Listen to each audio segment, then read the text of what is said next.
Hi, എല്ലാവർക്കും നമസ്കാരം. അപ്പം ഞാനിന്ന് പാടാൻ പോകുന്നൊരു മാപ്പിളപ്പാട്ടാണ്. അപ്പോൾ ഞാനൊരു സ്വാമിയാണ്. അപ്പോൾ എന്തായാലും അതിന് കയറിയിട്ട് മെഴുകാൻ വരരുതേ. കാരണം എന്താണെന്ന് വെച്ചാൽ പാട്ടിൽ സംഗീതത്തിൽ ജാതിയും മതവും കാര്യങ്ങളൊന്നുമില്ല. അപ്പം ലാഹിലാഹ ഇല്ലല്ലാഹു ലാഹിലാഹ ഇല്ലല്ലാഹ് ലാഹിലാഹ ഇല്ലല്ലാഹ് മുഹമ്മദുർ റസൂലുള്ളാഹ്.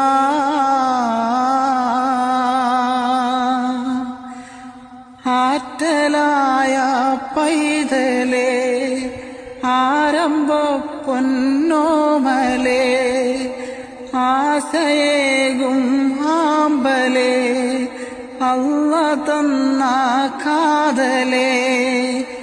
ആറ്റലായ പൈതലേ, ആരംഭ പൊന്നോമലേ, ആശയേകും ആമ്പലേ, അല്ല തന്ന കാതലേ. ലാഹിലാഹ ഇല്ലല്ലാഹു ലാഹിലാഹ ഇല്ലല്ലാഹ് ലാഹിലാഹ ഇല്ലല്ലാഹു മുഹമ്മദുർ റസൂലുള്ളാഹ്. ഏറ്റവും നല്ല അടിപൊളിയായിട്ട് പാടിയിട്ടുണ്ട്. ഞാൻ പറയാൻ വന്ന ഒന്നുമല്ല.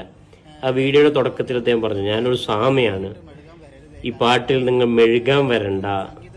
നമ്മളൊരു കേരളീയ അന്തരീക്ഷം നമ്മൾ ചിന്തിച്ചു നോക്കണം. ഇങ്ങനെ പരസ്പരം പാട്ടുപാടിയും സന്തോഷിച്ചും മതത്തിനതീതമായി വളരെ ഐക്യത്തിലുണ്ടായിരുന്ന ഒരു മനുഷ്യർക്കിടയിൽ എത്ര വലിയ വിടവാണ് അല്ലെ ഈ മത തീവ്രവാദം പറഞ്ഞുകൊണ്ട് നമ്മൾ ചിലരുണ്ടാക്കിയിട്ടുള്ളത്. അത് കാരണം കൊണ്ടല്ല അദ്ദേഹത്തിന് അത് പറയേണ്ടി വന്നത്. അല്ലെങ്കിൽ അത് പറയാതെ തമ്മിൽ സന്തോഷത്തോട് ജീവിച്ചു പോയിരുന്ന ഒരു ഇന്ത്യയുടെ സാഹചര്യം നമുക്കുണ്ടായിരുന്നല്ലോ. അതിൽ നിന്ന് വിഭിന്നമായിട്ട് ഇത്തരം ഒരു അവസ്ഥയിലേക്ക് കേരളീയ സാഹചര്യത്തെ, ഇന്ത്യൻ സാഹചര്യത്തെ എത്തിച്ച ചില തീവ്രവാദികളോട് കുറച്ചൊന്നുമല്ല ദേഷ്യം നമുക്ക് വരുന്നത്. ഈ അടുത്ത് അമ്പലമുറ്റത്ത് പാടിയ ഒരു പാട്ട് കൂടുതൽ വൈറലായിരുന്നു. പക്ഷെ മുത്തുനബിയെ കുറിച്ചല്ല അത് പാടിയത്, അത് മറ്റൊരു ഗീതമാണ്. അതേസമയത്ത് ഇത് ഹബീബായ തങ്ങളെ കുറിച്ചാണ് ഇദ്ദേഹം പാടിയത്. ഏതായാലും സ്വാമിക്ക് എല്ലാവിധ സന്തോഷങ്ങളും.